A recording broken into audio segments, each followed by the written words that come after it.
felt so safe with them as directors. They allowed me to open up and whenever you feel safe, I think on a set you really can explore more and more, and I was able to do that with them, and that was a surprise to me. I know one thing I really liked about this guy was that I thought that you could relate to him if you get past the moral dilemma, because it's not just a stock character who's super ambitious and he'll do anything to get ahead. It's quite the opposite. He's actually a good writer, which I think is a nice hook to it. You know, in that scene with Ron Rifkin, we learned that he's very talented. He just hasn't written something that's marketable yet. And his fatal flaw is his lack of patience, and he feels like time's running out, which I can certainly relate to. You know, time being the biggest enemy in some respects. And he finally sees his wife look at him and speak to him the way he's always dreamt, and he just doesn't have the heart to say, that's not me. And that just snowballs into this world all of a sudden that becomes his reality. Great. Thanks. Deborah? Hi, Deborah Wallace, Pop Culture Madness. Hey.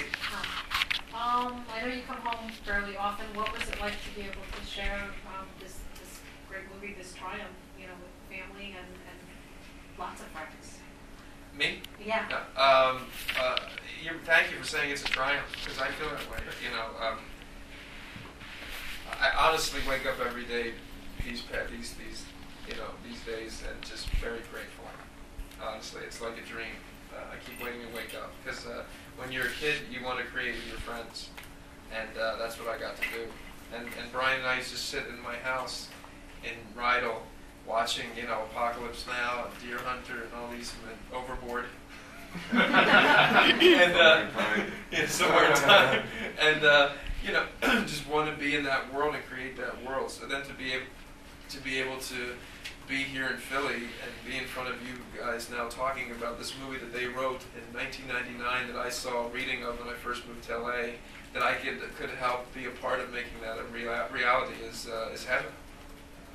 For me, being here, showing the movie to my friends and family, with my friends, I mean, yeah, it's everything you just said. It's like a dream come true. And I mean, to bring a movie to Philadelphia, I think when we sold the movie to CBS Films, and we said, one thing we'd really like to do is be able to bring the movie to Philadelphia, and they said absolutely, and making that a reality, it's pretty incredible.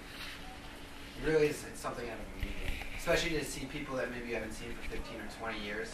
The people who knew you went, and to be able Cinema Paradiso moment. It really is. It's like weird it goes to see back these years people later. and you just have this moment, and you get to share it with them. And AD?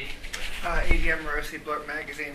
For the writer-directors, was knowing Mr. Cooper as you have for so long, was there a sense of wanting to challenge who you knew he's been forever? It's funny, people ask about some version of Bradley, and he's been in certain films where he's been funny, he's been in certain films where he's been did you know he would do that or could do this kind of character? And there was never a question about it. I think for Lear, he has such an intensity and such an ability. I don't know, this guy is not really capable of doing something untruthful, and that truth is at the core of Rory, the truth of character. I mean, you can just read his desperation, you can read his guilt, you can read all of that, and that I think is even never a surprise. I feel like knowing Bradley for so long, and obviously not as close as Brian and him are, but knowing him, I've always known him. He's very funny, but this is who he is. He's a serious actor, serious about his craft, instinctive, truthful. So there was never even a question. It wasn't even a jump to think anything like that. He was really the right guy to do it. Nathan Loder, Montgomery Newspapers. Bradley, you play a struggling writer. How did your personal experience as a struggling actor inform your portrayal and the moral dilemma that your character is confronted with? Well, like anything, you try to bring whatever you can from your own life so that you can make yourself believe the lines you're saying that have been written for you. Absolutely projection on a daily basis, multiple times, as an actor starting out and even still to today is something you have to become accustomed with. Having an actual physical embodiment of it in papers that he collected is a little masochistic. He had that whole pile of rejection letters that he just held on to. Wow. But the moral dilemma was, I have to say, not something that I could relate to. I mean, in terms of this specific thing, because he robbed himself of the experience of creating. The only thing I could relate it to, I was thinking about this the other day, because we can ask that question, is it's like playing a tennis match and hoping your opponent double faults so you can win the point, as opposed to wanting him to get the serve so you can beat it in the point. And I always remember thinking, like, oh, why do I want him to double fault? Like, I just want to win? Like, I want to play tennis. It's really similar. Yeah. Does that make any sense? Yeah, Good analogy. great. Dan Taylor? He's been watching the U.S. Open 5 minutes before he came in there. So. Dan? My name's Sam from Geekadophia. So, Bradley, the artist struggling for inspiration is a recurring theme in your work. This is actually your second time acting and producing a film about a writer struggling for inspiration. What is it about the story of the artist struggling to find that spark that you find so attractive? Well, both movies, I'm an executive producer, not a producer on, so I wasn't there for the inception of either movie in terms of the creation of the idea. Mm-hmm. So it's really just coincidence that I happen to play two writers, honestly. But I do think Eddie Mora and Rory Jansen are both interesting, compelling characters. I see them as very different, though, I have to say. I mean, Eddie is Rory if Rory was 10 years older and had given up on writing. There would be no moment at dinner with his wife saying, "I'm not who I thought I am." When we meet Eddie Mora in the beginning of Limitless, he knows he's not who he thought he was. Remember, all he knows is he's worthless. Rory is much more idealistic when we meet him, and impatient and wanting and hungry. So I see them as two different, complete characters. They just happen to both be writers. Are you Margie? Mm-hmm. Margie? I'm Margie Fishman from the News Journal in Delaware, representing Delaware. I'm wondering, since you've been in LA for a while, who do you like better, Philly people or LA people?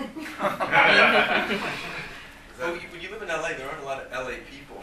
Yeah, it's like LA is like a city of transplants, and I forget who the writer is that said, like, if you picked up America and like shook it like this, all those loose pegs would would fall down to the West Coast, to LA.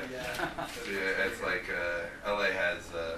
We have a huge Philly contingent. Yeah, we watch Eagles games every Sunday in the fall with a huge contingent. At the We bar. really stick together. It's just rough. You have to wake up early in the morning to watch the birds, and you got to watch them at 10:30. And so we seem to stick together wherever we go. It is, but LA is a nomad cities, and that's kind of great too. To be with people who are transplanted so close. Ed? Hi, Ed Simkus, Gatehouse Media. I came down from Boston to talk to you folks. Thanks. I don't know if there's such thing as you guys being starstruck in the business.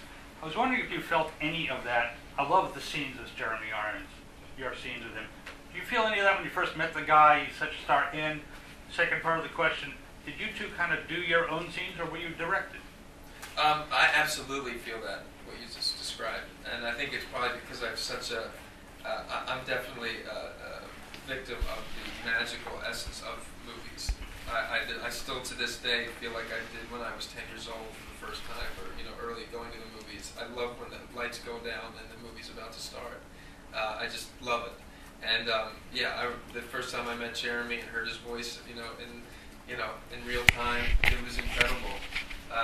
And then very quickly, what starts to happen is they become human, and then it's amazing, that process. I mean, Robert De Niro is the best example for me with that, because he's, I love him today. He's like, I love him, and he really is just Bob. But I never thought that would ever be possible. I became an actor in many ways, But we've done 2 movies, and But it's interesting that process is so fascinating, and I think it happened for all of us with Jeremy. And it's because these guys are so like Liam Neeson, like Christopher Walken. These guys are so present and down to earth and make you feel at ease. And in terms of acting with them, it's just effortless because they are so good, and you are in such great hands. And when you're acting with a great actor, it's not as if you're playing against them in the sport. They're on your team, so you want the best actors. I don't want to be playing against Jeremy Irons. I want to be playing with him. And acting is a collaborative sport, if you will. And what you're up against is telling the story. So you're all on the same team. it's funny. I feel like sometimes there's this narrative or something that it's like when you have two great actors that they're battling it out as if they're playing at Wimbledon or something. When it really is, it's working. When you have two great actors, they're working together. They're not working against each other. Did you guys let them just go, or did you actually have to direct the two guys You together? have to direct the scene, Yeah. obviously. You know, I mean, we had 2 days to get all of that stuff. There was something like 14 or 15 pages of dialogue On to the park shoot bench, on the we're park directing? bench, Yeah. and but I mean, when you have actors like Bradley and Jeremy, you want to set them up, give them what you need, and then you want to kind of get out of the way. I think, you know, I mean, different directors have different styles. I mean, they were just. What a pleasure to watch those two work, and we tried to do a lot of long takes there and let them fall into the We tried to rhythm, and elegantly get out of their way. yeah, and That's what I would say. they were just they were like going at it. I mean, like on the bench they were just like two titans, like, you know, going back and forth with their performances. It really was wonderful to watch. I mean, I watch that scene now and I say, here's a scene of two guys sitting on the bench, and it has so much energy and so much tension and so much, like, it almost feels like a chase, you know what I mean, or something like that. And it has a lot of that, which is exciting. That was great And stuff. you can see it happening. Thanks. Scott. Yeah, I was going to ask you, Bradley, since I know that you're very big on French, like you're very fluent in French, did you have any impact on the film for that whole finding the manuscript in France and you going on the honeymoon? Was that part Nothing. of No, it? they wrote this script without me at all. I had nothing to do with the writing of it. So yeah, that all had nothing to do with it at all. I was just curious. Yeah. Yeah. I'm Veronica Veronica, from sorry. PhillyToPhilly.com and also Down the Shore, the Boardwalk Journal. So quickly, just a little human interest. Yeah. Can you talk a little bit about any time that you spent at the Jersey Shore growing up? We all spent a lot What, of time. yesterday? Oh, really? Yeah, we was in Margate yesterday. I was in Margate yesterday. We bond. Brian and I actually bonded. I mean, we went to summer camp together, but where we really became friends was he invited me to come down to his house in Margate, New Jersey. My grandparents' house. Your grandparents' house down in Margate, New Jersey, and we spent a week together. And that was really the beginning. I mean, after our first summer together of our friendship, we just had such a great time. So, I mean, that's a huge part of why I'm here. I was asked recently for a travel magazine where my favorite destination that I'd ever traveled to, and I honestly, my initial reaction was Margate. I found it to be so surprising because I've been all over the world, but it feels wonderful to be there. I love the shore. You know, it was your summers when you were a kid, and it was like you could walk places, and it was a freedom. You know, you could walk down the beach by yourself. It was really, that's why I have a deep love. Tomatoes and... I mean, I think back. We used to think back to Polo sure. Bay. Yeah, Polo Bay, Okay. back into the all the way back. My memory of greenheads from Brigantine. You Oh, know those those? flies are Oh, no my God. joke, man. They are no joke. They're definitely... I grew up going to Brigantine, New Jersey, and I used to go to when the Brigantine Castle existed. I don't know if you guys know that. Burnt down. Yeah, Burnt down, yeah. And my grandfather bought it in 1960, the house. He didn't buy the He castle. didn't buy the I don't And they would go crabbing all the time, and so we spent our summers in Brigantine all the time. Yeah. I still have the house. I used to go fishing with my grandfather off the dock where the Borgata is, with my grandfather and my Uncle Sam, and that's some of my fondest memories. You're boring the Boston guys, I think. Sorry. Anita? Yes. You got, and this is for the writers directors. I'm Anita Nicholson, Click Clack Flicks, and you pull from a lot of known literary devices: the meta narrative, the novel as the author's child, the author writing himself. And I was just wondering if there are any specific novels other than Hemingway that influenced you in the writing of this. I think for me, yeah, there certainly was. I mean, and not just novels, but films also. You know, and I mean, there's a long list of them. But I think all of us are fascinated by storytelling in the different ways that you can tell stories. So whether you see something like 6 Degrees of Separation, which I was actually talking about, that was a fascinating play. It's not just a novel. Or some of Michael Ondaatje's work. It was really, to me personally, the way he told stories, he would jump time and jump in and out of time. But I think in every narrative discipline, there's different works that deal with how we tell stories and why we tell stories. I think the structure of this movie and this kind of like woven in and out through different times, it really happened so organically like we weren't like setting out to like, I mean, I don't know, maybe, you know, we're all under the anxiety of influence of what we've read and what we've seen, but we didn't set out to do anything like oddly clever or anything like that. We started, the old man started telling the story, and next thing you know, we were in Paris in the 40s, because that's where he's telling us, so we were writing, it just started to blend together, and then, you know, the third story outside of it was actually the third part, and was kind of a way to look at a sum total of the Dennis Quaid stuff, of choices, and, you know, it also added this whole layer of like, wow, is this just a great metaphor that this guy found to talk about choices, and like outside, and we could almost look at the same kind of character at different points in his life. Yeah, and like, I think what we were going for in doing something like that was to take it out of just being about plagiarism, you know, and make it about maybe something a little bit more elemental. Thank you. Thanks, Brad. Or primal, you know, about why we tell stories and the stories we tell ourselves and why we need them. And I'm Luke All from Hawkins Media. I was really struck by your film, especially how it addresses success, because that's so hard for people to achieve today, the way the world is now. You wrote this 11 years ago? yeah. Can you talk about how you maybe redid it over the years, updated the screenplay a little bit? Sure. Well, we wrote it in 1999. The one thing that has remained consistent really was the, be careful, there's no bag here. Jeremy, the bench, and then with Bradley, and then the story into the 40s, and kind of like Rory's choices, like what led him up to that. It's remained intact, really. Really, I mean, Yeah. it's really remained Except intact. for the ending. But even in concept ending, The concept, we yeah. had an ending originally when we wrote the script that was so harsh and dark. It was like the movie you would connect to was like Carnal Knowledge. I mean, it was like, yeah, it was like, it had that kind of darkness at the end. And Suicide? No, but just, but as suicide, like a spiritual suicide. yeah, What was it? spiritual death. Yeah, we won't tell anyone. Yeah, all right, well, we'll keep this one under wraps. It was our choice, and I just... Who committed suicide at the end of Carnal Knowledge? Nobody. I mean, He was to a- say yeah. it's so horrible. Oh, No, it was like emotionally dark. It wasn't I was like, maybe it wasn't at all like Carnal Knowledge. I don't remember that being the end of Carnal Knowledge. And Margaret seemed to be killing herself. Right, but not meaning the very end. Yeah. But I think also, you know, we wrote this when we were 25 or 26, and we found this metaphor to kind of that we could keep going back to and adding over the last fertile decade, ground.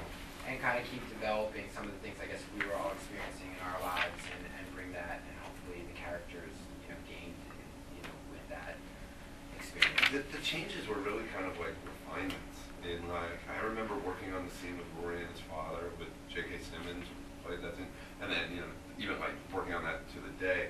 You know, that scene, I think we've seen a version of that scene before where the son comes in and needs money from the father, and it's like they have this tumultuous relationship or whatever.